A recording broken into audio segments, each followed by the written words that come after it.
Élection présidentielle conformément au calendrier de la CENI. Mais avant, j'aimerais revenir sur quelques aspects essentiels qui ont caractérisé le processus électoral. Sans avoir la prétention de m'ériger en donneur de leçons, j'aimerais rappeler que le succès d'une consultation électorale dépend non seulement du rôle de la CENI, mais de l'implication effective de toutes les parties prenantes.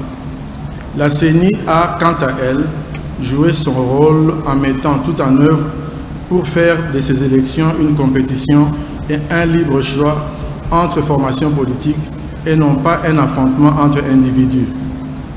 Il apparaît donc essentiel de dédramatiser les élections en République démocratique du Congo, qui passent aussi par le respect des délais constitutionnels. Tirant les leçons des cycles précédents, la CENI a voulu des élections inclusives pour les candidats et surtout pour les électeurs. Elle déplore toutefois l'impossibilité pour nos chers compatriotes de Massissi, Rutshuru et Kwamouth de participer à ce scrutin. Nous leur promettons que nous sommes déjà prêts à les enrôler et à organiser le scrutin dans leurs entités et n'attendons plus que la restauration de la paix pour nous y déployer. Mesdames et messieurs, chers compatriotes, les élections du 20 décembre ont été de tous les records. Organisation des 4 scrutins simultanés, 44 millions d'électeurs enrôlés en 4 mois, 101 000 candidats à tous les niveaux qui ont battu campagne dans un climat apaisé. Évidemment, cela n'a pas été sans mal. Nous avons été tenaces. Nombreux ont été ceux qui ne croyaient pas que nous relèverons le défi d'un scrutin tenu à bonne date, dans les délais constitutionnels et conformément aux objectifs inscrits dans notre plan stratégique adopté en juin 2022, soit seulement 3 mois après l'installation de l'équipe dirigeante de la CENI. Si la quasi-totalité des acteurs politiques ont tous renoncé à boycotter les élections, c'est parce qu'ils ont en définitive confiance en la CENI. À elle seule, l'inclusion ne suffit pas pour évaluer la qualité d'un processus. Voilà pourquoi la CENI fait de la transparence une de ses valeurs majeures et l'a montré par l'intensité de sa communication avec les partis politiques, les candidats présidents, les organisations de la société civile, les jeunes, les femmes, les partenaires internationaux et les médias. La phase de dépouillement de vote s'est déroulée dans la continuité depuis l'affichage des procès-verbaux des résultats dans chaque bureau de vote, en présence des témoins, des observateurs nationaux et internationaux et des médias, jusqu'à leur récapitulation territoire par territoire et publication électronique au centre Bossolo tout au long de ces 8 journées passées ensemble. Et conformément à la loi électorale, les résultats provisoires seront également publiés sur le site web de la CENI dans les heures qui viennent. Notre centre Bossolo, en français Vérité, a été une grande première en RDC et en Afrique centrale. Ce centre des opérations des résultats a pour unique rôle d'assurer la vérité des urnes. Par ailleurs, certains candidats ont fait montre d'un incivisme scandaleux en recourant à des actes de vandalisme, d'intimidation, de corruption et de violence à l'endroit de certains de nos agents électoraux en vue de bourrer les urnes et de gagner. C'est donc ici l'occasion de féliciter la population congolaise pour sa vigilance qui a permis de contenir ces velléités. Pour sa part, la CENI s'est posé la question de savoir à qui profitait le crime. Et il apparaît que des candidats à la députation nationale ou provinciale soient principalement les auteurs et bénéficiaires de ces crimes. Les dispositifs électroniques de vote ont dévoilé les actes posés par ces candidats fraudeurs. Ainsi, nos experts ont pu déceler des anomalies qui vont faciliter le travail de la commission instituée par l'Assemblée plénière de la CENI. Et celle-ci va prendre des sanctions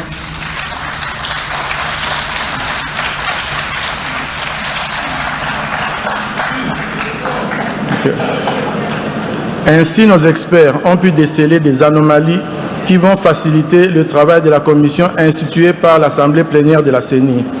Et celle-ci va prendre les sanctions qui s'imposent à l'encontre de ces candidats fraudeurs.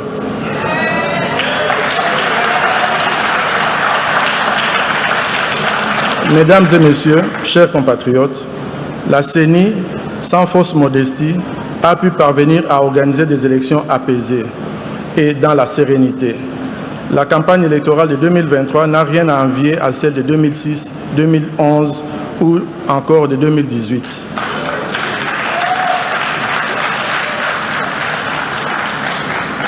L'Internet n'a pas été coupé.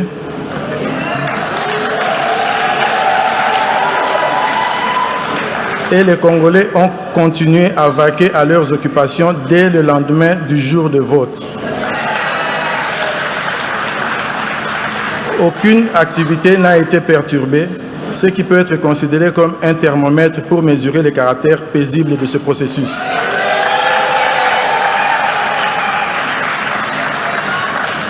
Je vais publier les résultats provisoires de l'élection présidentielle. Il y avait 26 candidats. Un seul est élu. Les compétiteurs malheureux doivent accepter le jeu démocratique et en tirer les conséquences. Nous, en tant que peuple, devons garder à l'esprit que ce qui compte, bien plus qu'un poste électif, c'est l'existence et la stabilité de la République démocratique du Congo. Ne fragilisons donc pas notre pays, et je m'en vais de ce pas lire la décision numéro 130 CENI, numéro 130 CENI AP 2023 du 31 décembre 2023 portant publication des résultats provisoires de l'élection du président de la République du 20 décembre 2023. L'Assemblée plénière, vue telle que modifiée à ce jour, la Constitution de la République démocratique du Congo du 18 février 2006, spécialement en ses articles 70, 71, 72, 73 et 211, vu la loi organique numéro 10/013 du 28 juillet 2010 portant organisation et fonctionnement de la Commission électorale nationale indépendante, telle que modifiée et complétée par la loi numéro 13/012 du 19 avril 2013 et la loi organique numéro 21/012 du 3 juillet 2021, spécialement en ses articles 9.12 et 5 et 23 noni alinéa 2.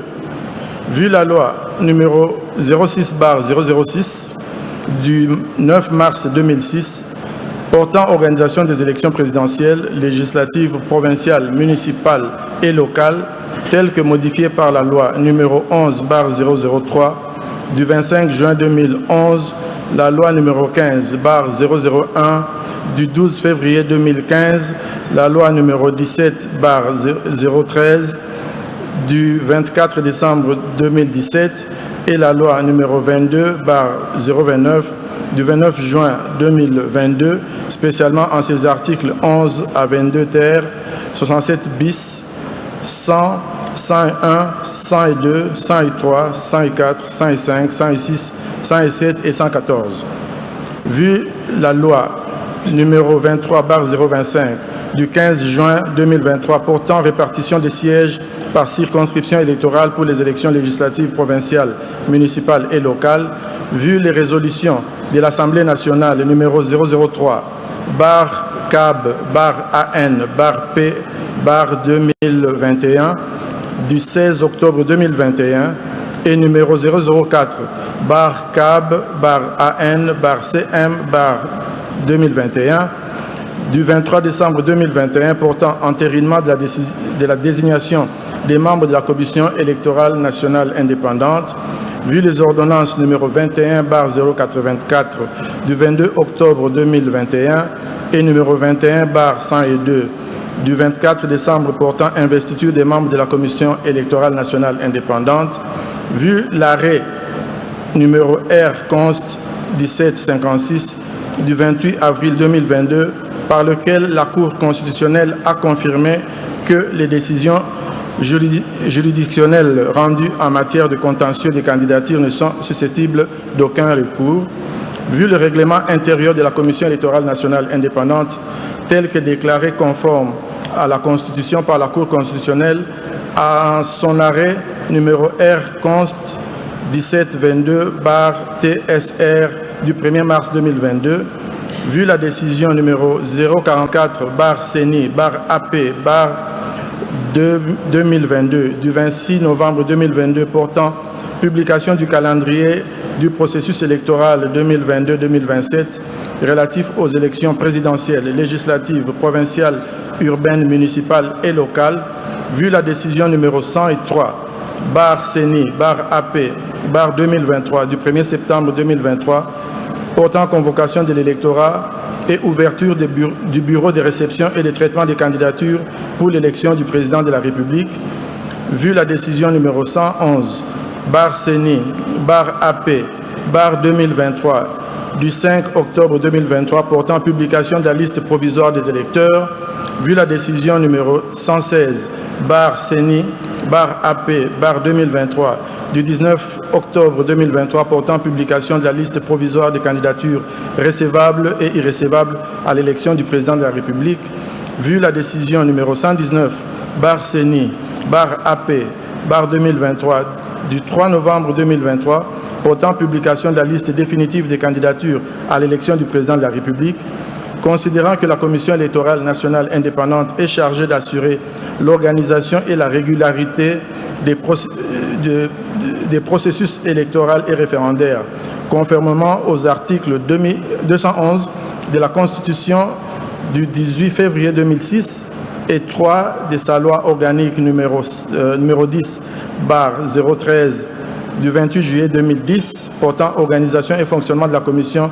électorale nationale indépendante, telle que modifiée et complétée par la loi numéro 13/012 du 19 avril 2013 et la loi organique numéro 21/012 du 3 juillet 2021, considérant que bon nombre de bureaux de vote et de dépouillement ont été régulièrement ouverts et fonctionnels le 20 décembre 2023 et qu'à la clôture de ces derniers, une importante affluence des électeurs s'est constatée dans la file d'attente, considérant que devant cette affluence, certains bureaux de vote et de dépouillement n'ont pas épuisé les opérations de vote et de dépouillement à l'issue du temps de vote imparti prévu par l'article 52 de la loi électorale, considérant la nécessité de garantir l'égalité des droits des citoyens ainsi que la transparence, la crédibilité, l'intégrité et l'inclusivité du processus électoral en cours, la CENI a, par ses décisions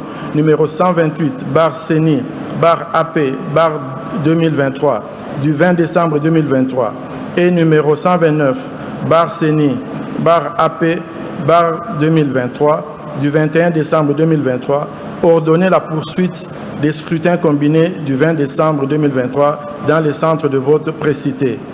Considérant que l'article 67 bis de la dite loi fait obligation à la CENI de prendre toutes les dispositions utiles pour transmettre de manière rapide et sécurisée les résultats électoraux à partir du lieu le plus proche possible des centres de vote afin de garantir la vérité des urnes. Que de ce fait, la CENI, à partir de 24 809 centres de vote, recueillit et traité les résultats issus de 64 196 bureaux de vote et de dépouillement sur les 75 478 prévus. Considérant que ces résultats recueillis auprès des 10 bureaux de vote et dont copie des procès-verbaux seront numérisés, codifiés et publiés sur le site Internet de la CENI, donne plus de garanties de transparence et d'intégrité des scrutins combinés du 20 décembre 2023, présidentiel, législative, nationale, provinciale, ainsi que celui des conseillers communaux. Considérant que pour les mêmes raisons de transparence, les 10 procès-verbaux seront transmis par la CENI à la Cour constitutionnelle lors du traitement des contentieux des résultats, qu'au regard de ces résultats, sur 41 738 628 d'électeurs attendus, il faut noter ici que nous avons soustrait de la liste du fichier électoral, nous avons soustrait les mineurs à l'horizon 2024. Donc je réponds qu'au regard de ces résultats, sur 41 738 628 d'électeurs attendus, 18 45 348 ont pris part au vote, soit un taux de participation de 43,23%. Que sur les 26 dossiers de candidature reçus à l'élection du président de la République, tous les candidats retenus ont concouru au suffrage. Après débat et délibération, décide, article 1er, les résultats provisoires de l'élection du président de la République tenue en date du 20 décembre 2023 se présentent comme suit. Candidat numéro 1, Rajabo Tebabo Soborabo de la liste de CUC, voix obtenue 70 149, soit 0,39%. Candidat numéro 2, Mutamba Tungunga Constant du parti DIPRO, avec voix obtenue 36 312, soit 0,2% ou 20%, 0,20%. Candidat numéro 3, Katumbi Chapwe Moïse de la liste de Ensemble, voix obtenue 3 258 538, soit 18,08%. Candidat numéro 4, Sesanga Hipungu Dja Kaseng Kapitu de la liste de Envol, qui a obtenu 17 838 voix et 0,10%. Candidat numéro 5, Anzuluni Isolekechi Floribert, candidat indépendant ayant obtenu 13 750 voix, soit 0,08%. Candidat numéro 6, Baende Etafe Eliko Jean-Claude, candidat indépendant ayant obtenu 25 651 voix, soit 0,14%. Candidat numéro 7, Bolamba Tony Cassius, indépendant, avec 6 326, soit 0,04. Candidat numéro 8, Boussé Falay Georges, candidat indépendant, ayant obtenu 5 313 voix, soit 0,03%. Candidat numéro 9, Ifoku Mputa Mpunga, candidate indépendante, avec 15 313 voix, soit 0,08%.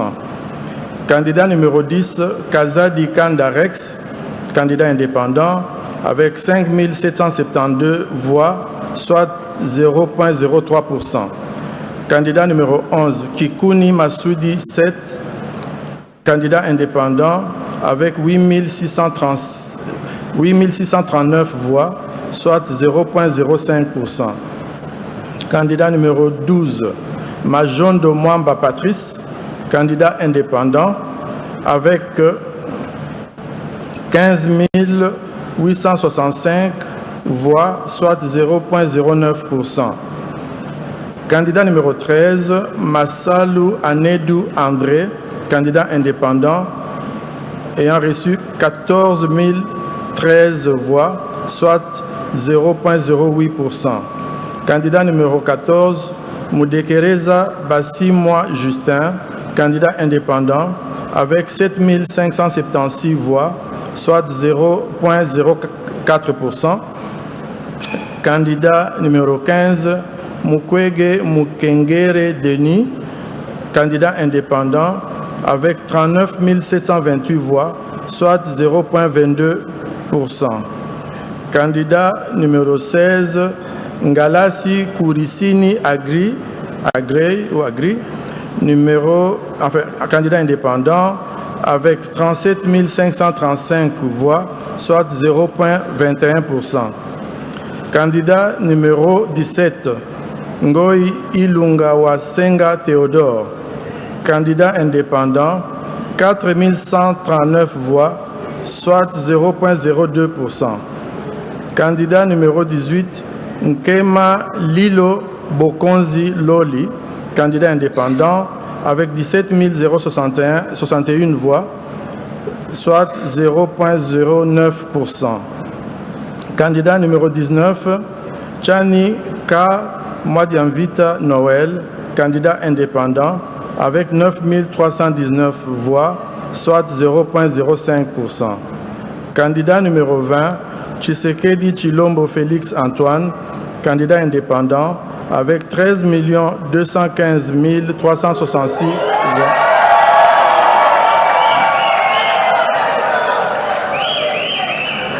Soit 73,34%.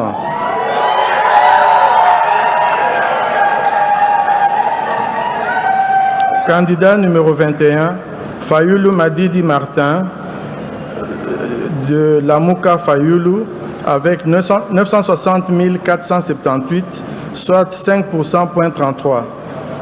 Candidat numéro 22, Matata Pognon Mapon, de LGD, avec 14 233 voix, soit 0,08%. Candidat numéro 23, Diongo Chamba Franck, du MLP, 6 800 voix, soit 0,04%. Candidat numéro 24, Muzito Fumuchi Adolphe, du Nouvel Élan, avec 201 066 voix, soit 1,12%. Candidat numéro 25, Bile Batali Joël, candidate indépendante, avec 6 954 voix, soit 0,04%. Et enfin, candidat numéro 26, Ngila Enoch, indépendant, 5 182 voix, soit 0,03%. Article 2. Est élu à titre provisoire le candidat numéro 20, M. Félix Antoine Tshisekedi Tshilombo,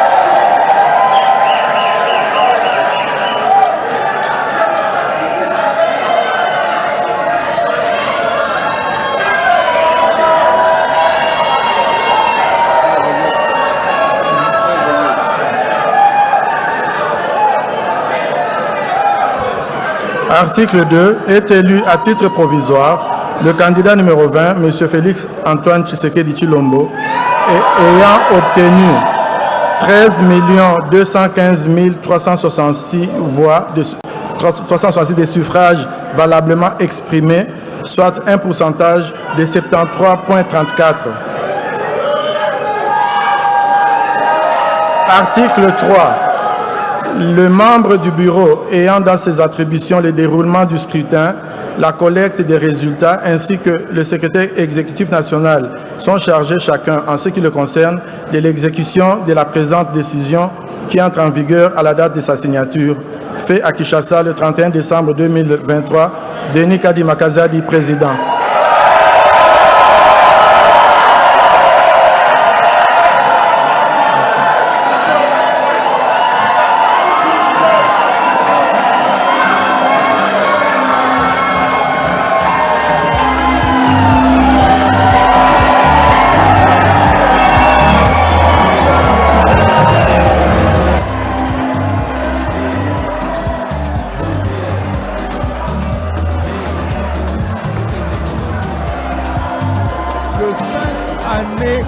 Venir. Michel Moussemediawe, c'est confirmé, même si c'est provisoire. La CENI vient de l'annoncer. Félix Antoine Tshisekedi, le candidat numéro 20, vient d'être réélu pour les 5 années à venir. Il succède à lui-même avec un très bon score. Sur 26 candidats, il a 73,34%. C'est un très très bon score. Je crois que ça lui confère un grand costume d'un futur grand président. Donc c'est une très très bonne chose. Le suspense est tombé, encore que nous le savions déjà depuis très longtemps. Ouais. Donc la CENI vient de le proclamer de manière provisoire. Comme le prévoit le programme de ce jour, nous allons procéder à la signature du procès verbal de la plénière ayant délibéré sur les résultats provisoires de l'élection du président de la République. Je vais donc inviter le président de la CENI,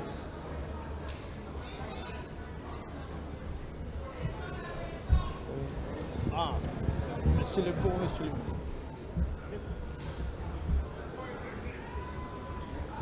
Mais voilà, je le disais tantôt, Michel Msemediawe, comme on le disait, Félix Antoine Tshisekedi vient d'être réélu provisoirement. On attendra la Cour constitutionnelle. Mais avec nous sur ces plateaux, Julien Pal.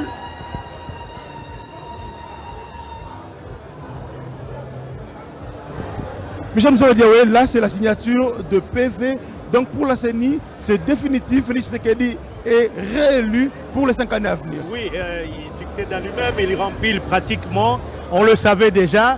Et donc, il n'y avait plus de suspense, c'était connu, mais le droit c'est le droit. Et ce droit est...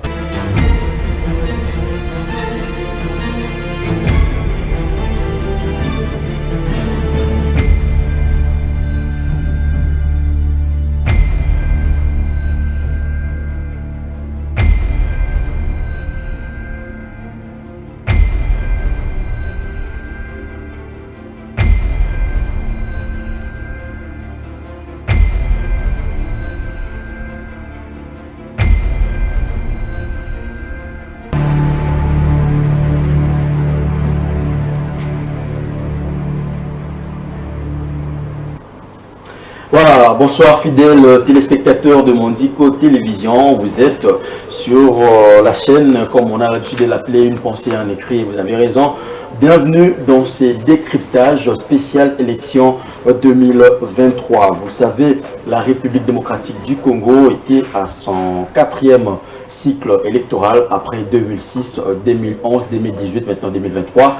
Et vous venez de suivre en direct de la chaîne nationale la publication des résultats provisoires publiés par la Commission électorale nationale indépendante chapeautée par son président Denis Kadima. Alors, on ne dirait pas contre toute attente, Félix Tshisekedi élu président de la République avec je vais dire les statistiques données par le président de la CENI, 13 215 366 voix, de Félix Tshisekedi, 73,34%, tel est le statistique donné par Denis Kadima, président de la CENI. Fidèles téléspectateurs, vous êtes sur Mondico Télévision, plateau spécial décryptage élection présidentielle 2023. Avec moi sur ces plateaux, les amis, les confrères journalistes, mais également un analyste politique. Nous allons essayer de décrypter cette actualité du jour. Alors, je passe déjà la parole à monsieur Joseph Mbenza. Joseph Mbenza, bonsoir. Bonsoir, monsieur Vini. Voilà, analyste politique, cadre de l'UDPS. La joie, elle est palpable. Maintenant, là, je commence il n'y avait pas assez de suspense, mais après... les déclarations de M. Denis Kadima, je suis dans une autre phase maintenant.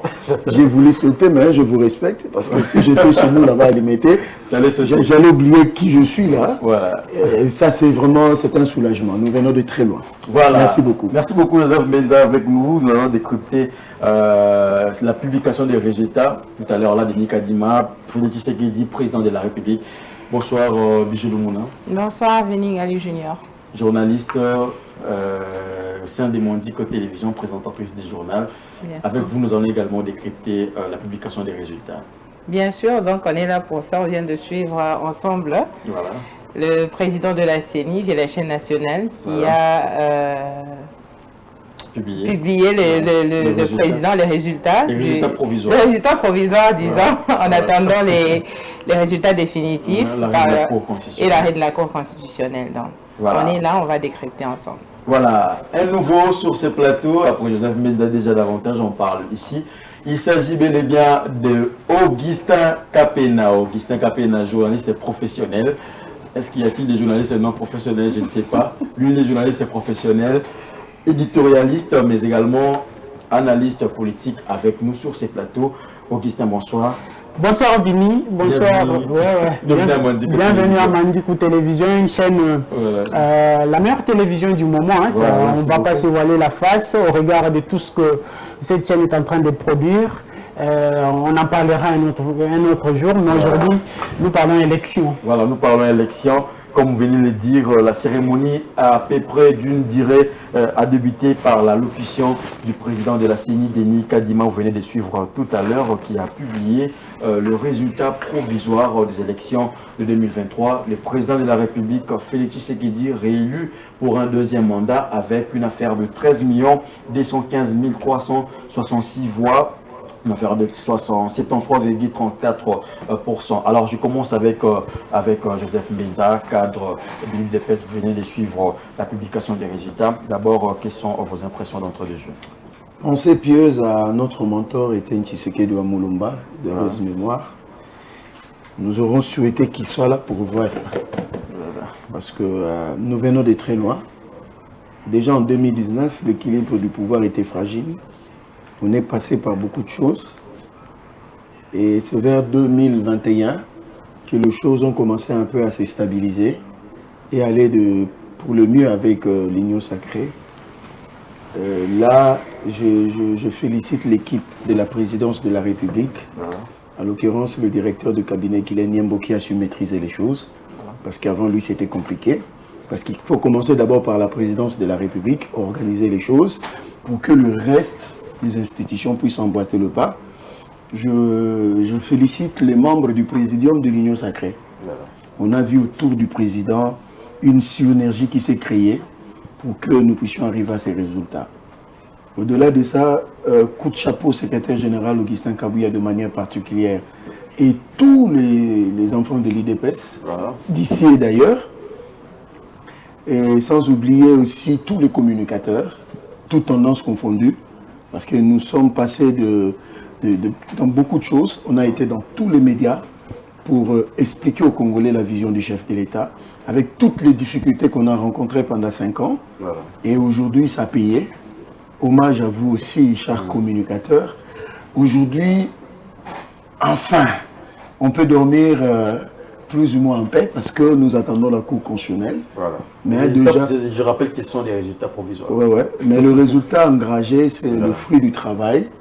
Parce que le président avait une équipe de campagne très solide qui l'a accompagné, 57 meetings. Alors, vous venez de suivre l'allocution tout à l'heure de Denis Kadima, qui est le président de la centrale électorale. Il a parlé de quelques amendements, mais également de progrès selon lui. Aujourd'hui, les résultats de la présidentielle, on a publié, il est 16h heure de Kinshasa. Est-ce que c'est là, on peut dire aujourd'hui que la République démocratique du Congo a atteint une sorte de maturité en ce qui concerne l'organisation des élections? Mais il faut féliciter la CENI parce qu'on n'y croyait pas que cette équipe allait y arriver.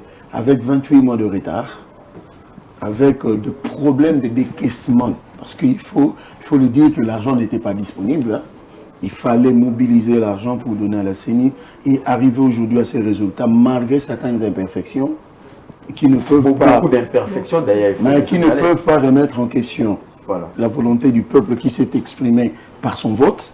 C'est le plus important, c'est le vote.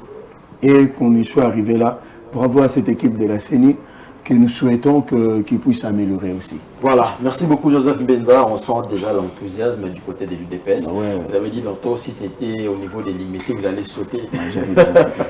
Bijou Lumuna avec nous sur ce plateau. Vous venez de suivre tantôt Joseph Mbenza, qui est cadre de l'UDPS. Vous êtes journaliste. L'allocution de Denis Kadima. On parle aujourd'hui de progrès. Élection, publication à 16h. Contrairement aux années précédentes. Non seulement ça, aujourd'hui on a les centres Bossolo où il y a des statistiques qui montent et remontent. Est-ce que cela fait partie des progrès ou bien il y a encore à faire? Bon, je dirais que, comme M. Joseph l'a dit, il y a eu certes des imperfections. Ça fait partie des progrès, mais il resterait beaucoup à faire. dans le sens où j'ai vu comment les élections étaient d'abord organisées. On a vu des vidéos par-ci, par-là. On va revenir sur voilà. l'organisation, d'ailleurs le jour du scrutin. Voilà, l'organisation, mais la CENI a fait beaucoup d'avancées par rapport aux années précédentes. Et bon, moi, je trouve que c'est bien, mais malgré des imperfections, on ne peut pas dire majeures ou mineures, on ne peut pas s'apaisantir cela, mais quand il y a des efforts, il faut quand même encourager. Voilà. La victoire de Félix Tshisekedi, candidat à sa propre succession, aujourd'hui, il est réélu, si on veut dire comme ça. D'ailleurs, si pas comme ça, il est réélu. Il est réélu. Alors, avec cet écart-là, 73%, 73,34%, vous sentez quand même, quelles sont vos impressions en tant que journaliste? Bon, les impressions, je dirais que l'écart est assez remarquable, voilà. Oui, par rapport aux années antérieures, parce que si on prend les autres années, on prend par exemple 2011, voilà. Vous voyez, il y avait l'écart 45, 39, et 2018 aussi, voilà. Hein, l'écart n'était pas assez conséquent, mais aujourd'hui, oui, c'était trop coincé avec Martin Fayulu d'une part.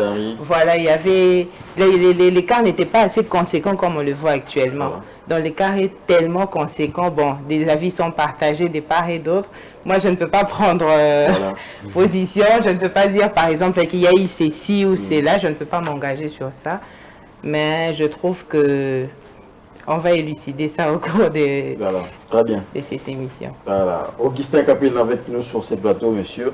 Vous venez de suivre la publication, même question avec d'autres co-débatteurs sur ces plateaux. Et quelles sont vos impressions? Félix Tshisekedi, candidat à sa propre succession, aujourd'hui réélu avec 13 millions de voix. Cet écart d'abord l'impression quant à ce. Écoutez, merci beaucoup d'abord pour la question, mais écoutez, sans surprise, hein, parce que c'était prévisible dès les premiers pas, dès le lancement de la campagne. On a tous senti comment est-ce que les différents candidats se sont déchaînés sur terrain. Et le candidat aujourd'hui réélu, le candidat numéro 20, a fait preuve de ce qu'il était capable sur terrain. Donc, à mon avis, aujourd'hui, je peux dire qu'il n'y a pas de surprise. Parce que le candidat numéro 20, qui est Félix Tshisekedi, qui est déclaré président de la République, ce soir par la CENI, a vraiment battu campagne. C'est au cours de cette campagne que tous avions compris que ces derniers étaient vraiment partants, favorables pour être réélus encore une fois. Mais ici, je veux encore relever quelque chose de très important, c'est que cette organisatrice des élections, je parle évidemment de la Commission électorale nationale indépendante, qui a mis tout en œuvre, M. Joseph l'a rappelé, avec 18 mois de retard, 28 mois plutôt de retard.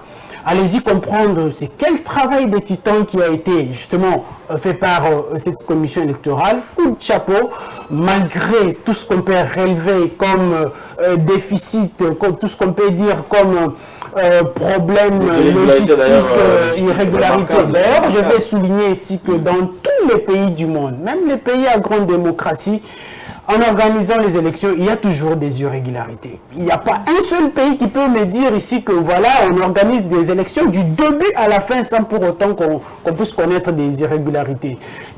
Bien que c'est là, quand même, aujourd'hui, nous arrivons à bon port et les élections sont effectives dans ces pays. Alors, coup de chapeau à la suite. Moi, je vous ai suivi. On parle des irrégularités, mais contrairement, d'ailleurs, on fait déjà une étude comparative aux élections précédentes. Aujourd'hui, les irrégularités sont beaucoup plus remarquables par rapport aux années précédentes. Ça aussi, vous n'allez pas. Vous n'allez pas. Le retard dans le déploiement des kits électoraux, non seulement ça, il y a eu élection à 3 jours. Mais moi, je ne serai pas d'accord avec vous parce que vous vous rappelez avec moi qu'en 2018, les élections ont été reportées d'une semaine. Il y a eu un glissement de 2016, 2018. Les élections ont été reportées d'une semaine. Et les élections ont été organisées durant 2 jours. Donc vous n'allez pas me contredire. Donc ce n'est pas, c'est déjà une, comment je vais dire, une jurisprudence. Voilà. Alors aujourd'hui, d'ailleurs je crois, le président de la CENI l'a longtemps dit dans ses interventions que c'est la Constitution qui prime au-dessus de la loi électorale, de tout ce qui va avec. Le souci, c'était de voir tout Congolais aller aux urnes, voter son président ou son candidat et ses candidats. Donc c'est ça le problème. Oui, du côté de l'opposition aujourd'hui, je reviens d'ailleurs, c'est la question que j'aimerais poser aussi à Joseph Benza. On parle d'un passage en force. Non. Ça veut dire que, selon l'opposition, les conditions n'étaient pas réunies pour organiser les élections dans le délai constitutionnel, c'est l'avait dit en 2023. Moi, je ne sais pas. Ils attendent des conditions réunies. Qu'est-ce qu'il fallait qu'on fasse pour que les conditions soient réunies? Ici, je dirais que ce n'est pas un passage à force, monsieur Vini, parce que toutes les revendications que l'opposition a mises en place autrefois ont été respectées. Je l'ai dit ici, la CENI a respecté d'abord scrupuleusement son calendrier électoral jusqu'à la publication des résultats et toutes les revendications. Ils nous ont parlé de publication de résultats de bureau, de vote par bureau. Voilà. C'est ce qui a été fait. Et aujourd'hui, je peux aller vite en besogne pour dire que les résultats de 2018 on peut les remettre en cause. Parce qu'il y a des gens qui nous ont fait croire qu'ils étaient élus, mais malheureusement, ce n'était pas le cas. Et aujourd'hui, tout est blanc et on peut tout voir. Donc, allez-y comprendre que ce sont juste les langages des opposants. Voilà. Et nous sommes congolais nous tous. Quand il y a un travail qui a été bien fait, il faut le saluer.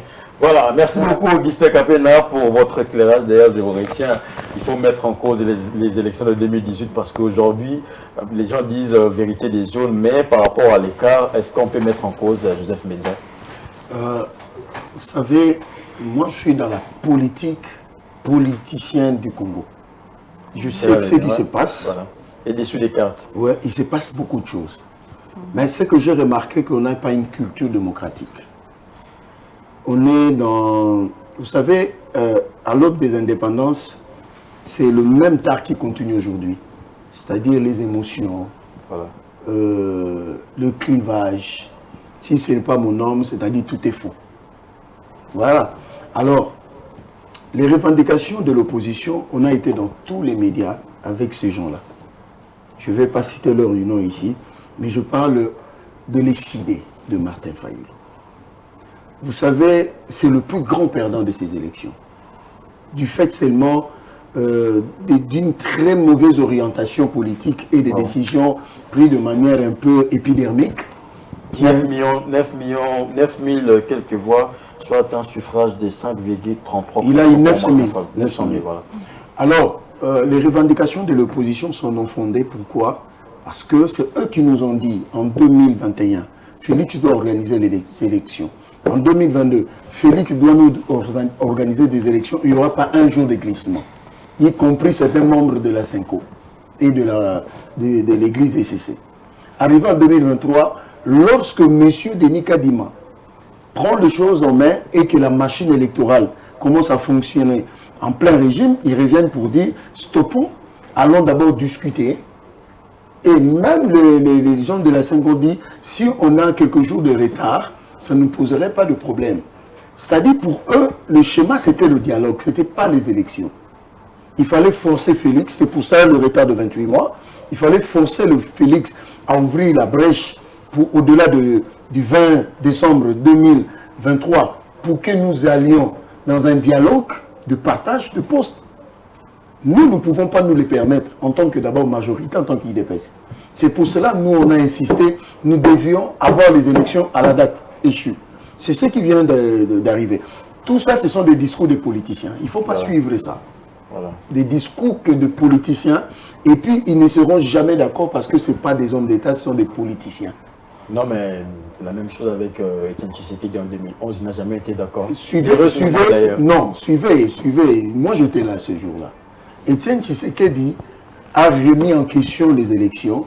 Et puis, voyez le comportement à la suite. Il n'a pas appelé les gens à descendre dans la rue. Il a prêté serment. Il a prêté serment, c'était symbolique. Voilà. Mais il n'a pas demandé aux gens de brûler le pays. Mais aujourd'hui, M. Moïse Katumbi, via ses lieutenants, demande à ce que le pays soit brûlé. Mais en 2011, il y a eu quand même des manifestations dans la rue. Il y a eu des manifestations. Il y a des gens D'ailleurs, aujourd'hui, on reconnaît que l'UDPS fait partie des... C'est le seul parti aujourd'hui en termes de mobilisation sur terrain. Le problème, madame, en 2011, les tueries ont commencé à la veille. Souvenez-vous, au retour de notre mentor de Kinshasa, moi j'étais à l'aéroport, on nous a tiré à bout portant. Nous, on a transporté des corps à la permanence du parti. On a transporté plus de 26 corps qui nous ont été enlevés, pris, et la nuit avec les soldats de Kabila.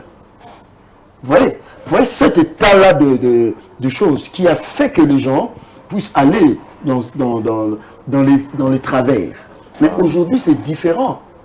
Aujourd'hui, c'est différent. Moi, c'est que bon, c'est impossible. Moi, je connais tous ces gens-là. Ce sont des politiciens, ce ne sont pas des hommes d'État. Ils ne vont pas féliciter M. Félix Tshisekedi. Par rapport. Donc, il faut que la République avance. Le plus dur maintenant nous reste, parce que nous sommes conscients. Le président, lors du Conseil des ministres, a dit quoi? Le peuple nous a renouvelé sa confiance, mais le plus dur maintenant commence. Pour nous, c'est déjà une étape passée. Il faut maintenant consolider la majorité pour avoir une très bonne équipe. Et pour ça va se jouer d'ailleurs dans quelques jours des résultats au niveau de législative. Alors, Bijou Lumuna, vous venez de suivre le dé son de cloche, Augustin Kapena, Joseph Mbenza, journaliste également. Alors, aujourd'hui, est-ce qu'on peut dire que Félix Tshisekedi a gagné la confiance du peuple, d'autant plus que cela ne semble pas être le cas avec la vérité des urnes en 2018. Oui, bon, confiance du peuple, je dirais que c'est un peu trop dire. Je parle par rapport... comment je peux dire, plusieurs descentes sur terrain. Voilà. J'ai eu à faire des descentes sur terrain, plusieurs reportages. Et beaucoup de gens ne sont pas vraiment satisfaits de la gestion de l'actuel président. Voilà, du dernier quinquennat de Félix Tshisekedi, parce qu'on dit que les choses vont de mal en pis. Donc la situation est en train de se dégrader par rapport aux années antérieures. Vous pouvez même le constater, rien qu'en allant, en sillonnant, comment la vie sociale, au fait, des Congolais n'est plus comme elle était avant. Alors beaucoup se demandent si la vie sociale... Non, vous êtes d'accord avec moi que la vie sociale n'est plus comme elle était avant. Je vous relance la vie sociale, ça c'est par rapport aux gens. J'ai eu à descendre sur le terrain, je suis journaliste aussi de terrain. Alors quand je descends, c'est pour voir l'état actuel de choses. Vous êtes d'accord avec moi que les gens se plaignent partout, les taux de dollars qui augmentent. Je crois qu'il en était conscient lors de son dernier meeting au niveau de Place Sainte-Thérèse. Voilà, Place Sainte-Thérèse, parce que j'étais là lors du meeting, j'étais partie faire le reportage, les gens ont évoqué cette question. Bon, le président actuel s'est défendu du mieux qu'il pouvait. Il a dit que si la RDC produisait, au lieu d'importer, le taux de dollar allait baisser, tout ça. Mais la situation actuelle, c'est en train d'aller de mal en pis. Les gens sont en train de... Oui, là, maintenant que vous vous retrouvez devant votre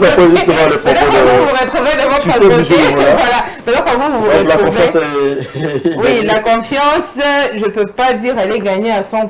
Quand même 13 millions de voix, c'est quand même énorme en termes de... Oui, 13 millions de voix, c'est énorme, mais bon... D'aucuns se disent ça reste à vérifier parce que certains disent que non, il y a eu certaines magouilles, disons oui, c'est pas moi qui l'ai dit.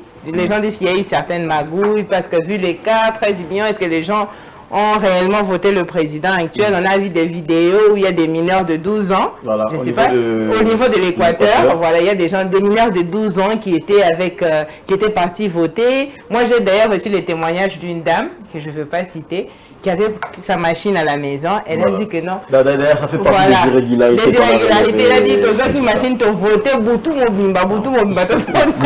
Maintenant, on se demande, est-ce que les gens ont réellement voté le président? Monsieur Vini. Voilà, alors je prenez votre mal à conscience. Je prends d'abord Augustin Kapena. Augustin Kapena, aujourd'hui, la confiance a été encore de nouveau gagnée par le chef de l'État. 13 millions de voix, c'est énorme en termes de suffrage. Bon, merci beaucoup pour la question. Malheureusement, je vais prendre le sens contraire que Madame venait d'évoquer sur ce plateau. Quand le président de la CENI a donné les statistiques, il a parlé de 18 millions de participants à ces votes. Et quand un candidat reçoit déjà 13 millions, c'est que la confiance a été renouvelé à cette personne-là. Mais aussi, bon, aujourd'hui, j'entends beaucoup les gens parler de la vie sociale et tout ce qui va avec. Mais soyons conséquents. Qu'est-ce que la vie sociale? Parce que beaucoup pensent que la vie sociale, c'est avoir de quoi manger. C'est ça la vie sociale. Mais non. La maternité, la couverture santé universelle, c'est la vie sociale. Voilà. C'est quoi encore cette histoire de l'éducation, la gratuité de l'enseignement? C'est aussi la vie sociale. Mais aujourd'hui, s'il vous plaît, aujourd'hui, je veux relever quelque chose de très important. Depuis 1960 jusqu'à aujourd'hui, la République démocratique du Congo n'a jamais construit une seule université. Mais aujourd'hui, on en a combien? Quand vous marchez, quand vous entrez ici à l'UPEN, mais quand vous entrez à l'UPEN, ce n'est pas on n'a pas réfléchi. Il y a des nouveaux bâtiments qui ont été construits. Aujourd'hui, en Bujimaï, à Kananga et autres, il y a des universités qui sont en train d'être construites. Donc, allez-y comprendre que c'est la confiance qui a été renouvelée à la personne au regard de ses ambitions, au regard de ses intentions, au regard de tout ce qu'il a comme envie de réaliser pour son pays. Aujourd'hui, il y a pas mal de choses. Moi, je n'ai pas vu le président sortant construire, je ne sais pas moi, un bâtiment ou l'hôpital en son nom. Il y a quelques mois, quand vous regardez Mama Emo, et aujourd'hui, il n'y a pas photo. Mais qu'est-ce que vous voulez? La vie sociale, c'est quoi? Aujourd'hui, quand quelqu'un se rend à Mama Emo, il prend des soins de santé dans des conditions au standard international. Ce n'est pas la vie sociale. Non, allez-y comprendre que aujourd'hui, le langage de la vie sociale, ce n'est pas seulement le manger. Et le manger ne tombera jamais du ciel si vous ne travaillez pas. Donc, il faut travailler, il faut batailler dur pour avoir. Je veux encore citer quelque chose. Quand vous regardez le PNL 145 territoires, c'est la preuve à suffisance que ces derniers ont vraiment envie de mettre tous les Congolais à l'aise. Aujourd'hui, cette mobilité, cette fréquentation qui aura entre des territoires va faciliter la vie sociale. Donc, il y a déjà des signaux très forts qui sont donnés. Pourquoi ne pas renouveler cette confiance? Voilà pourquoi aujourd'hui il est réélu. Voilà, fidèles téléspectateurs, je rappelle que vous êtes sur Mondico Télévision, vous avez raison. Nous sommes en train de faire le décryptage de la publication des résultats de la présidentielle de 2023. Félix Tshisekedi, candidat à sa propre succession, aujourd'hui réélu avec 13 millions de voix. C'était la CENI, les résultats provisoires. Alors je reviens vers vous. Je sens que vous avez beaucoup emmagasiné. Et c'est maintenant pour vous l'occasion de signer. Aujourd'hui, la confiance est renouvelée. Vous venez de suivre Augustin Kapena. Et il y a aussi des perspectives d'avenir. Est-ce qu'on peut entrer de manière détaillée? Vous avez encore à nouveau 5 ans dans ce pays. En attendant l'arrêt de la Cour constitutionnelle. Monsieur le journaliste, nous regrettons parce que nous aurons voulu faire mieux que les 13 millions. Si les conditions étaient réunies... Non, mais c'est là que déjà acquis, on peut en Non, j'en arrive. Je parle de la confiance. Si les conditions étaient vraiment réunies et qu'il n'y avait pas toutes ces tentatives de tricherie de la part de l'opposition, c'est pour la première fois qu'une opposition cherche à truquer les élections. Nous aurions fait plus de 25 millions. Mais c'était aussi une première que le pouvoir en place alerte sur une tentative de tricherie. Oui, parce que nous nous sommes retrouvés, c'est la première fois, face à une opposition très riche, qui a tous les moyens. Mais je veux rebondir sur madame. C'est pas possible. Madame, elle parle de... Très riche en termes de quoi, très rapidement avant d'entrer. Mais ce sont des anciens dirigeants de ces pays. Ils ont réussi à puiser dans les caisses de l'État. Si vous voulez, je vous donne des détails. Si vous le mais excusez-moi, vous m'avez tendu une perche. Oui, je suis politique. Jean-Pierre Bemba était vice-président, il était dans l'Union sacrée. Tu vous pouvez la travailler avec Joseph Kabila. Mais pourquoi parlez-vous de ça? Moïse Katumba était gouverneur pendant 9 ans du Grand Katanga. Et Mata Tampo, mon premier ministre de ce pays. Qu'on continue? Madame, bon, allez-y. Madame, je vais parler de l'économie. Et puis je vais parler des élections. Okay. Félix arrive au pouvoir en 2019, il commence le travail. Avec quel état de l'économie? Monsieur Joseph Kabila a détruit cette économie volontairement pour nous asphyxier, pour que Félix ne travaille pas. c'est que vous voyez le résultat avec le prix que nous avons. Il faut féliciter les efforts du gouvernement. Je vais donner quelques matières stratégiques que le gouvernement... Vous avez dit qu'il a détruit l'économie, mais lors du procès, paraissait qu'il y avait plus de 9 milliards dans les caisses de l'État que le président sortant à l'époque, Joseph Kabila, avait laissé dans les caisses de l'État. 9 milliards, vous avez pris ces informations parce que la Banque centrale nous a parlé de 780 millions de dollars. Mais il y avait quand même une somme. Il y avait une somme conséquente. Pour 100 millions d'habitants. Il y avait une somme pour conséquente. 100 millions d'habitants, madame. Vous trouvez ça sérieux? Félix, aujourd'hui, les réserves qui sont dans la Banque centrale nagent entre 3 milliards 500 millions et 4 milliards. 3 milliards 500 millions et 4 milliards. Joseph, qui vous fait 18 ans, il vous laisse une pauvre somme de 800 et quelques millions de dollars. Ce monsieur mérite la prison, madame. Là, je parle en tant qu'IDPS, en tant que politique. Okay. Mais parlons de l'économie. Madame, Joseph Kabila, quand il prend ce pouvoir, vous savez le nombre d'habitants, c'était combien? C'était moins de 80 millions de dollars, millions de personnes. Félix prend le pouvoir, nous sommes aujourd'hui à 100 millions. Ce sont des paramètres qu'il faut mettre en compte. Il faut nourrir 100 millions de personnes. Mais quelle est l'économie que le président sortant a laissée aux Congolais? Rien du tout. Ce sont des Libanais et des Indo-Pakistanais qui ont l'économie entre leurs mains. Quel est ce Congolais que Kabila a laissé qui est chef d'entreprise? Personne. On a connu la Covid-19. Le Covid-19, on a connu la guerre de l'Ukraine. Ce n'est pas le président Félix. Mais tenez, nous avons des matières stratégiques. Nous avons le carburant. Aujourd'hui, le gouvernement subventionne le carburant. Nous devions payer le carburant à plus de 5 000 à 6 000 francs. Tout ça, c'est pour éviter le prix que vous voyez là. Le gouvernement se bat pour avoir ces prix-là. L'inflation, parlons-en. Aujourd'hui, même en Allemagne... Ça fait débat. Même en Allemagne, c'est mondial. Vous savez pourquoi? Pendant le Covid-19, les Américains ont fait sortir les devises américaines, le dollar. Et ils ont retiré ces devises-là du marché. C'est ce qui a créé l'inflation même en Europe. Mais cela ne touche pas la population, d'autant plus qu'ici. Non, aujourd'hui, allez vous renseigner aux États-Unis. Et le carburant qui coûtait 3,4 dollars, aujourd'hui, c'est à 7 dollars. Allez partout, même en Europe. Demandez l'argent aujourd'hui à quelqu'un qui est en France, il va vous envoyer l'argent après 2 jours. Wow. C'est-à-dire l'économie mondiale est touchée. L'inflation en Allemagne, c'est 0,8%. Aujourd'hui, même en Suisse, à Fribourg, les fonctionnaires demandent même l'augmentation de 5% de leur salaire parce qu'ils ne tiennent plus. Donc, nous ne disons pas que le gouvernement doit se justifier. Mais nous demandons maintenant, c'est là maintenant j'interviens, que le gouvernement doit trouver des solutions. Oui. Voyez, parce que là, on n'est plus aux justifications. On a justifié tout ce qui pouvait arriver là aujourd'hui. On nous signale, Joseph Menza, je vous reviens, on nous signale que le chef de l'État va prendre la parole tout de suite. On revient et puis nous allons poursuivre avec le décryptage. Retrouve sa place de choix dans le concert des nations et que le peuple congolais recouvre sa dignité et sa fierté d'appartenir à ce pays. Vous avez cru en mon combat contre les inégalités qui ont longtemps caractérisé notre société, dont les politiques publiques étaient jusqu'à peu moins tournées vers le Congo profond et plus concentrées sur les centres urbains.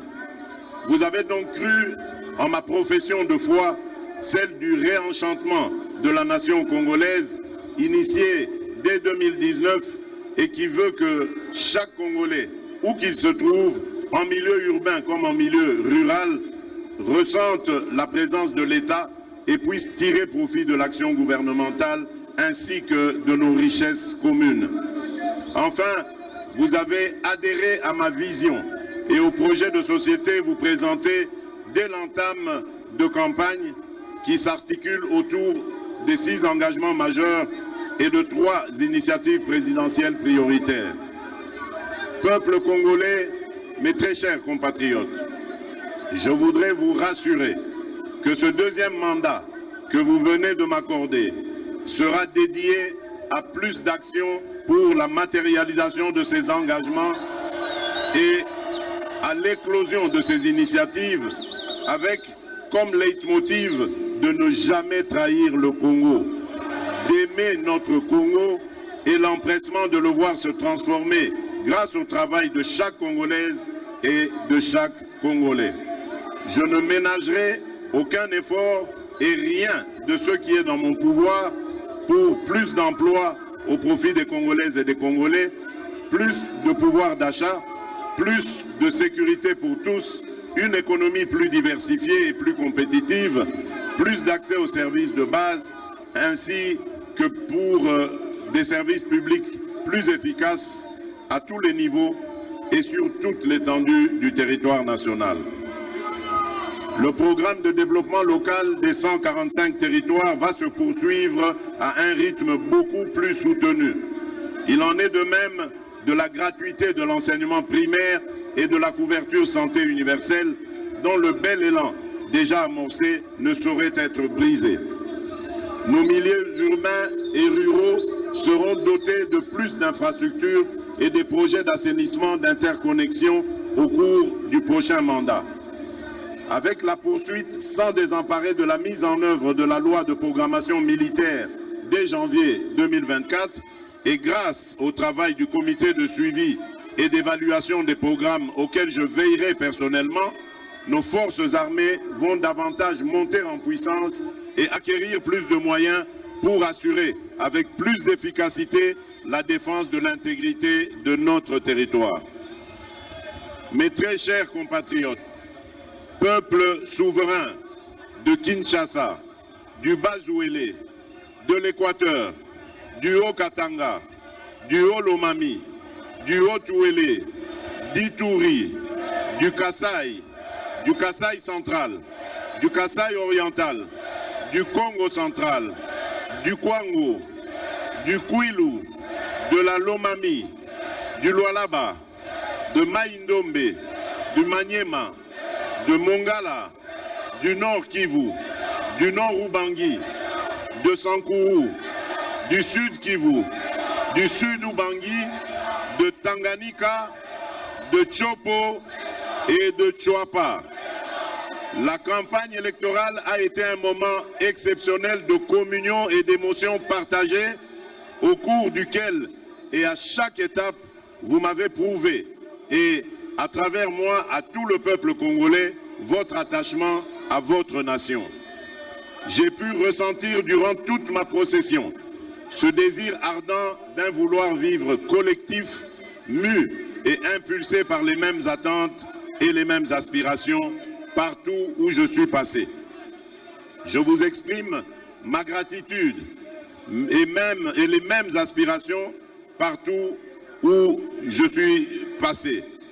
Je disais donc, je vous exprime ma gratitude ainsi que celle de mon équipe de campagne pour l'accueil chaleureux que vous m'avez réservé lors de mon passage dans vos provinces respectives.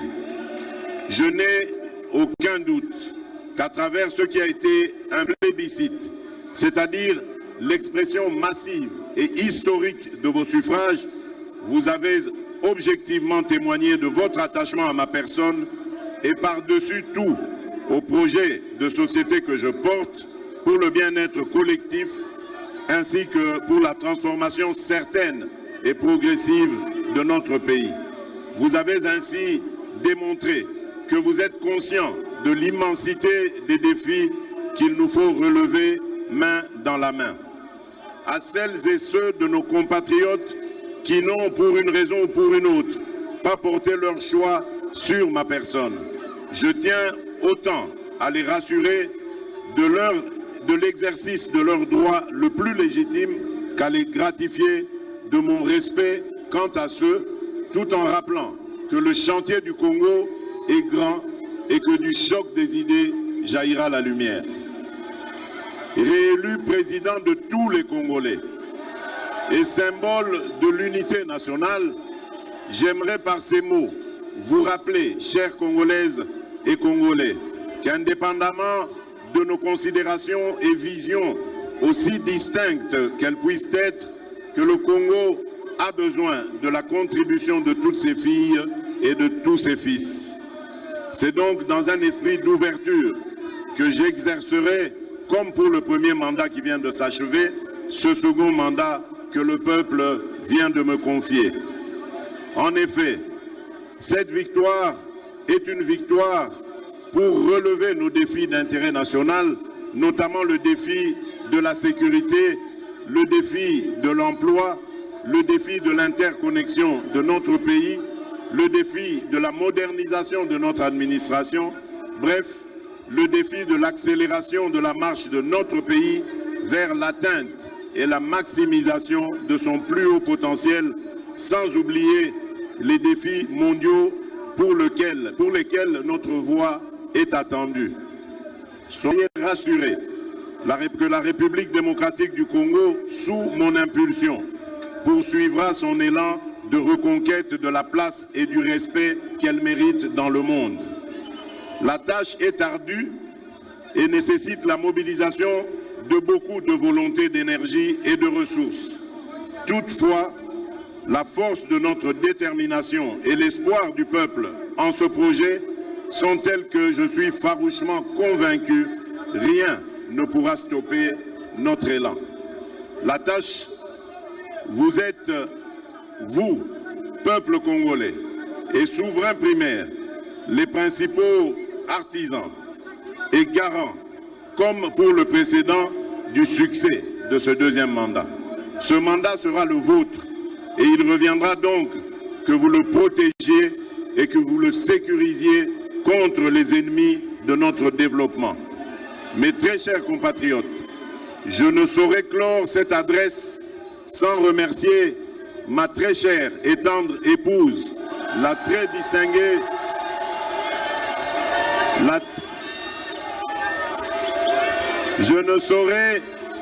Je ne saurais clore cette adresse sans remercier ma très chère et tendre épouse, la très distinguée première dame, Denise Nyakeru. Et j'aimerais également remercier toute ma famille. Donc, ma tendre épouse qui a été de tous les fronts au cours de cette campagne et dont la présence à mes côtés a été d'un grand soutien et d'un grand réconfort. Je remercie aussi donc toute ma famille qui m'a accompagné et celle qui m'accompagnait par ces prières, qui n'était pas avec moi mais qui m'accompagnait par ces prières, comme ma très chère maman.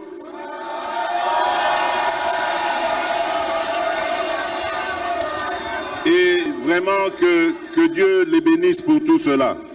À ma formidable équipe de campagne, la Team Fachi 20, portée par le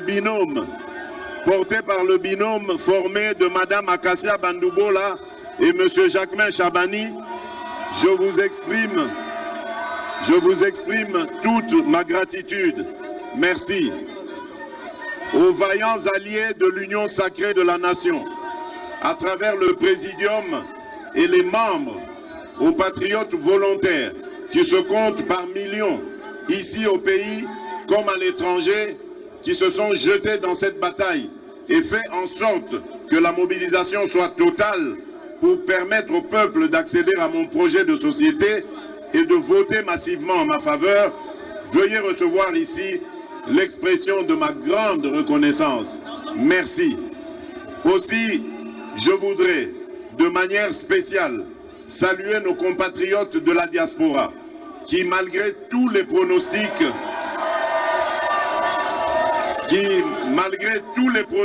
sombres, ont fait retentir le profond attachement à leur mère patrie, la République démocratique du Congo, en parfaite symbiose et cohérence avec la vérité des urnes telle qu'exprimée au pays.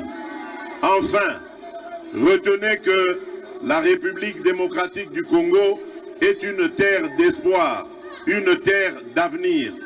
Nous avons toutes les raisons de réfuter la thèse de nos ennemis et de croire fermement et définitivement en notre pays. Mettons-nous au travail et faisons resplendir notre nation.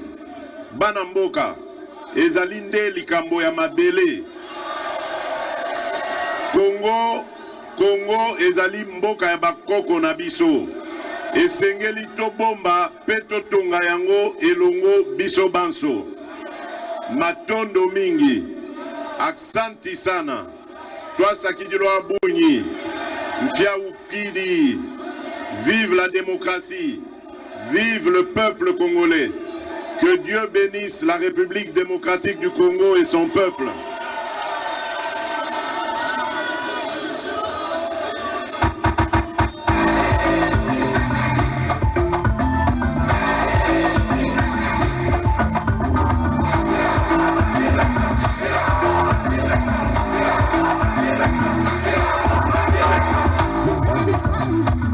voter pour que notre pays soit mieux éclairé partout. Le Congo coule dans tous les robinets. Congo est beau.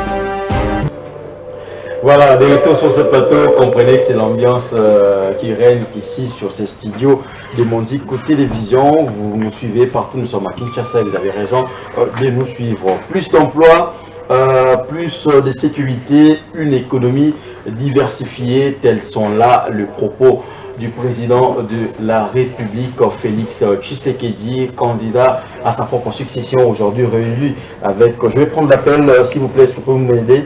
Il y a quelqu'un de Brazzaville qui nous appelle. Allô? Allô? Allô?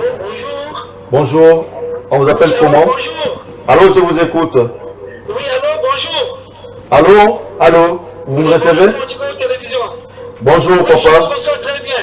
Ok. Bonjour. Bonjour, on vous écoute. Donnez votre contribution.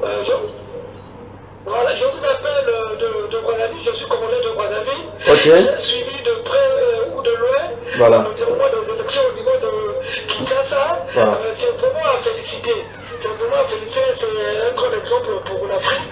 Malgré quelques dérapages qui arrivent, cela n'a pas empêché la bonne déroulement des élections. Voilà. Félicitations à vous, félicitations. Et je félicite tout le peuple congolais de la RDC pour leur confiance renouvelée auprès du président Tshisekedi par rapport à ses actes. Même nous, étant congolais de Brazzaville, nous suivons de loin l'évolution et la réalisation de M. Tshisekedi, du président Tshisekedi. Voilà. Donc pour cela, vraiment le peuple congolais a fait un bon choix. Voilà. Pour cela, je salue tous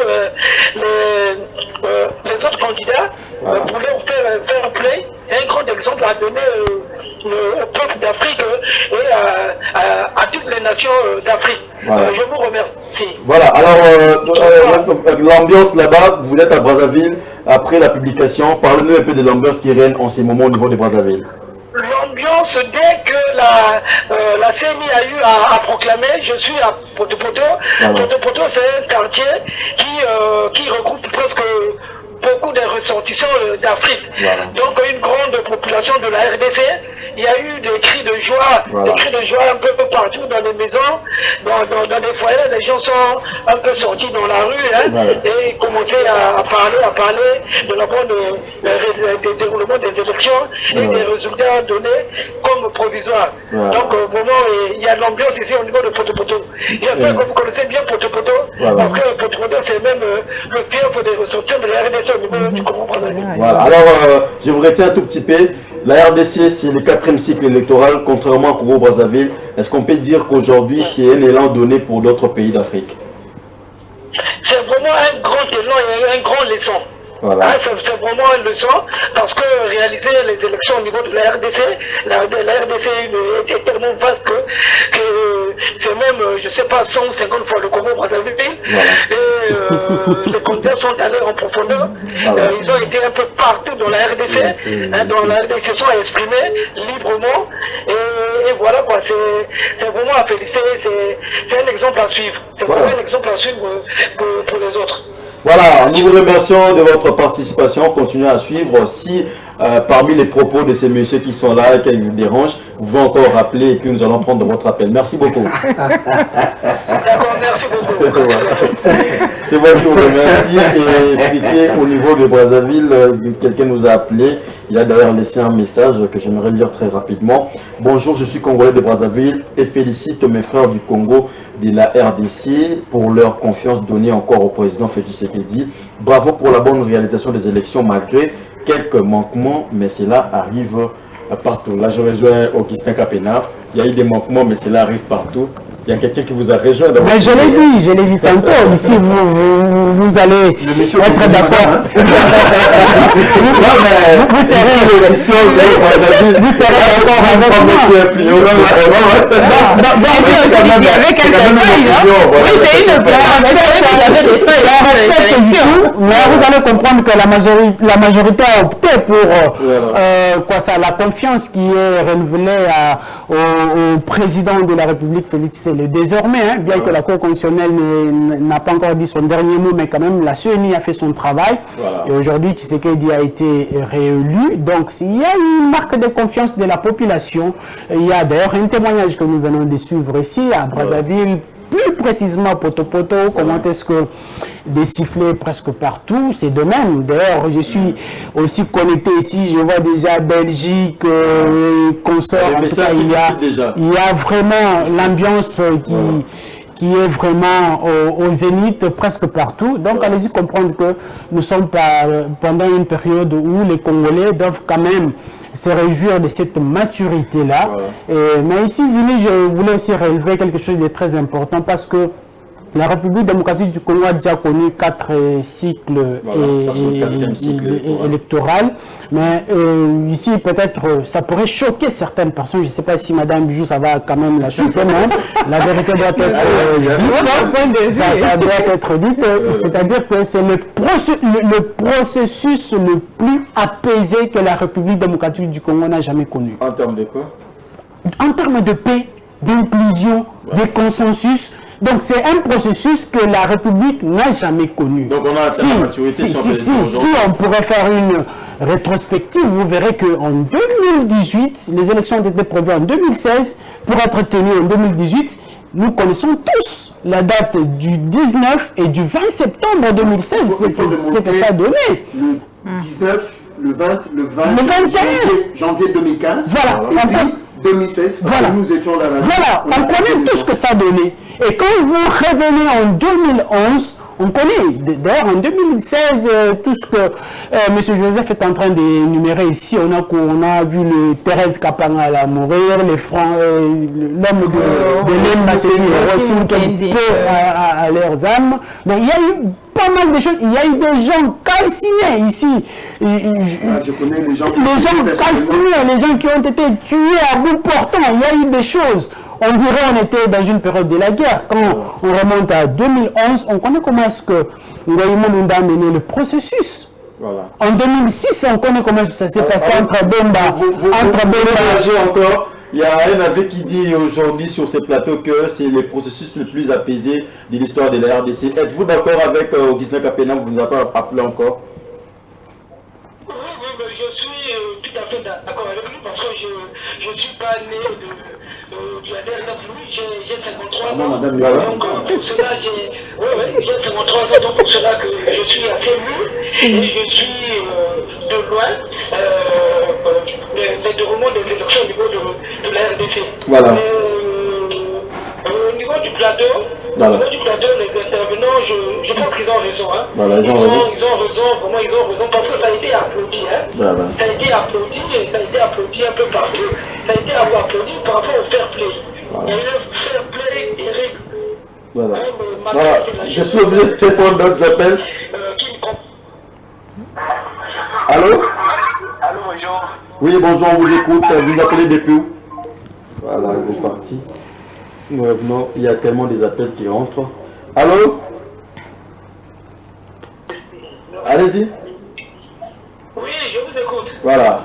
C'est le processus le plus apaisé qu'on venait de le dire. Allez, il est parti. Vraiment. Voilà. Vraiment, non, je suis là. Allez-y. Mais ça a été le plus apaisé, hein? Oui, mais ça a été vraiment le plus apaisé.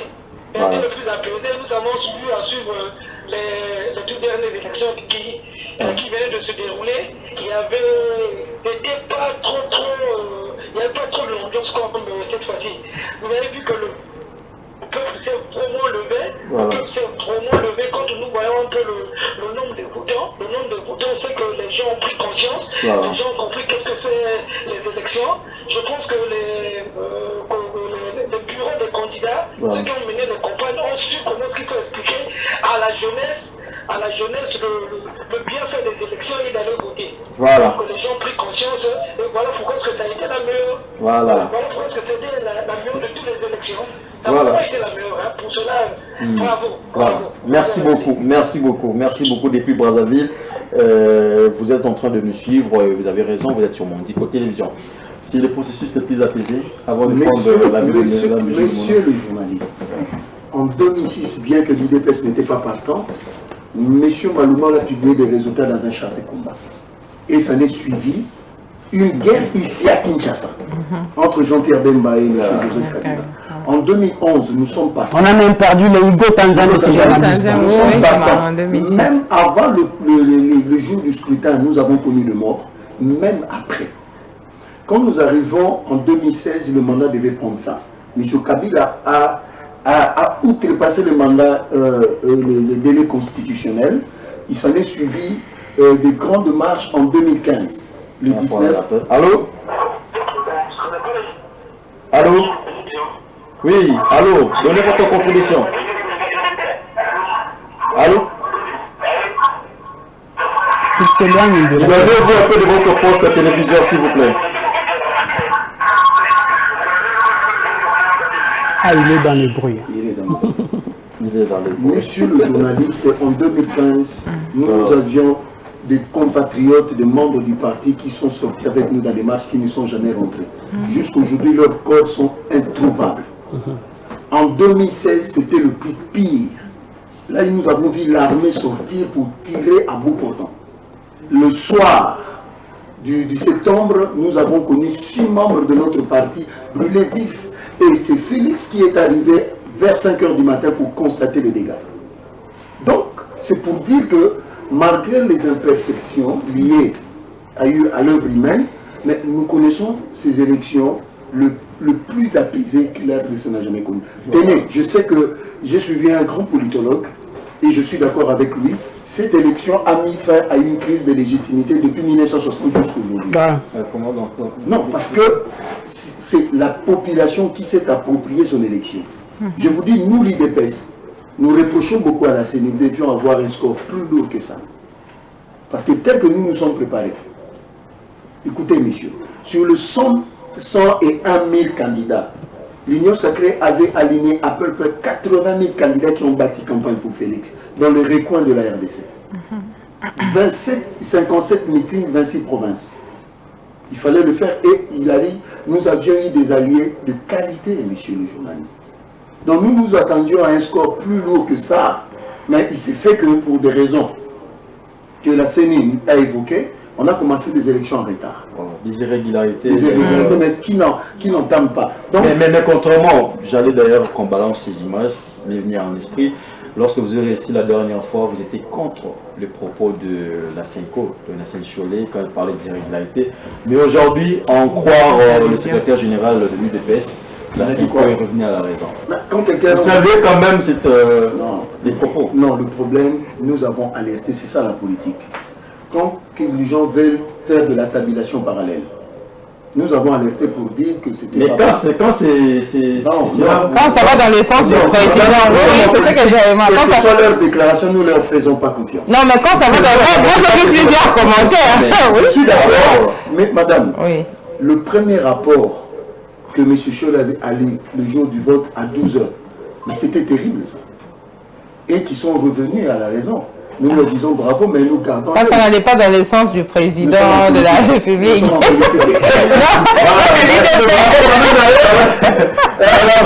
demandons à certains de nos membres qui ont quitté l'émission. Nous sommes arrivés à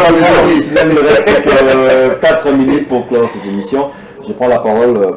Augustin Kapena, vous allez tous parler pour finir avec cette émission. Augustin Kapena, aujourd'hui, les élections, il y a eu la publication des résultats. 5 ans de plus pour Félix Tshisekedi, coup de chapeau à lui. Vous venez de suivre son allocution juste après être président de la République. Il y a encore un appel, excusez-nous, nous n'allons pas prendre l'appel. Que dire encore de plus pour Félix Tshisekedi? Quelle posture doit-il encore adopter pour ne pas éviter ce qui s'est passé, coalition FCC-Cash, les choses qui n'ont pas marché? Vous êtes journaliste, quelle posture Félix Tshisekedi doit prendre pour son nouveau quinquennat? Merci beaucoup. Pas d'excuses. Hein. Ce mandat n'aura pas d'excuses. Allô, bonjour. Ok, depuis Kingabo, votre contribution.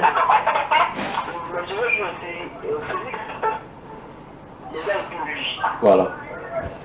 C'est pas 2018 qui n'a pas été élu, mais cette fois-ci il est élu. Je pense qu'il n'a pas mérité de confiance. Maintenant, peut-être de confiance pour ce qui réalise ses promesses. Nous avons fait beaucoup de promesses non réalisées. On a même eu la chance pour qu'il continue.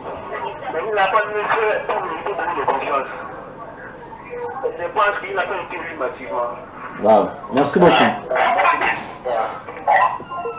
Bon, il a dit qu'aujourd'hui, Tshisekedi a la confiance par rapport en 2018. Il a mis en cause les élections de 2018.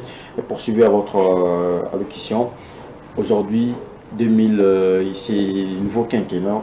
Tshisekedi, quelle posture doit-il adopter? Oui, j'étais en train de dire que pas d'excuses pour lui, hein, parce qu'il doit nécessairement faire preuve maintenant de cette ténacité, cette abnégation pour justement relever ces grands Congo. 5 ans, je crois, ça ne dure pas, donc il aura intérêt à mettre en place rapidement un gouvernement, parce qu'aujourd'hui, en dépit de tout ce qu'on peut dire, il est légitimement élu, donc on sous-entend qu'il aura un premier ministre de son choix, en tant que président de la République, et justement émanant de cette majorité du Parlement, et le gouvernement qui va suivre un peu plus tard, et puis se mettre au travail pour répondre aux attentes ainsi qu'aux désidérata de la population qui sont énormes. Je l'ai toujours dit, l'urgence dans notre pays est dans tous les secteurs, et voilà, il faut toujours commencer quelque part.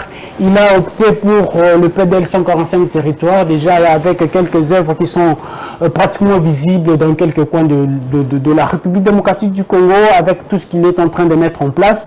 Et voilà, il doit encore profiner ça, il doit encore mettre beaucoup plus de la vivacité, beaucoup plus de la ténacité pour qu'il puisse justement répondre à tous les besoins du peuple congolais qui, dans 5 ans, il ne pourra pas résoudre tous les problèmes. Ça, il faut quand même le dire. Il ne pourra pas, mais quand même, il pourra faire quelque chose de très consistant. Et celui qui viendra après lui pourra aussi achever ou finaliser ce qui sera déjà débuté pour Félix Tshisekedi. Du reste, je crois, on ne prend pas position, mais on dit que la vérité, en tant que Congolais d'abord, c'est un sentiment de joie en tant que Congolais, parce que organiser les élections du début du processus jusqu'à la fin, sans pour autant qu'il y ait des crépitements de balles, qu'il y ait des personnes qui sont... La réaction des gens de Brazzaville. Qui sont décédés de part et d'autre. Donc, allez-y comprendre que le pays est quand même sur la voie de la démocratie. Mais malheur aux candidats véreux qui cherchent à mettre du feu dans le pays. Aujourd'hui, nous sommes en train d'écouter de part et d'autre des déclarations des différents candidats. Et certains disent que voilà, tout à Katanga, les autres qui sont... Le discours séparatiste, donc ce sont des choses qu'on doit condamner. Ici, félicitations à tous les candidats qui ont compétit avec Félix Tshisekedi, qui, à leur tour, ont félicité ces derniers pour sa réélection. C'est ça la beauté de la démocratie. Même les pays à grande démocratie, ça a été toujours comme ça. Pourquoi ne pas féliciter quand on constate qu'on est perdant? Donc, je crois que malheur aux candidats qui sont véreux pour chercher la séparation. Le sourire de Mme Mouna, je crois qu'elle n'est pas d'accord avec Augustin Kapena. Mais c'est la vie, on n'est pas obligé. Alors, Bijou de Mouna, Tshisekedi réélu président de la République aujourd'hui, à part de la posture, quelle attitude a-t-il adopté pour réussir son quinquennat? Bon, moi j'ai relevé un point dans le discours que M. Kapena a fait. Une fois quand même, d'accord avec moi sur ça. J'ai relevé un point. Il a dit que la RDC c'est un vaste pays, c'est très grand, on ne peut pas réaliser tout en 5 ans, mais on peut faire quand même 40, voire 50, 60% du travail. Alors, pour le président, je dirais que les actions vont mieux que des paroles. Parce qu'on peut réaliser plusieurs fois, on a écouté même ça dans la rue, quand il passait quelque part, non, je ferai ceci, je ferai cela, je ferai ceci, je ferai cela, et c'est resté sans suite. Alors, pour ce nouveau quinquennat, voilà, les actions vont mieux que les paroles. Voilà.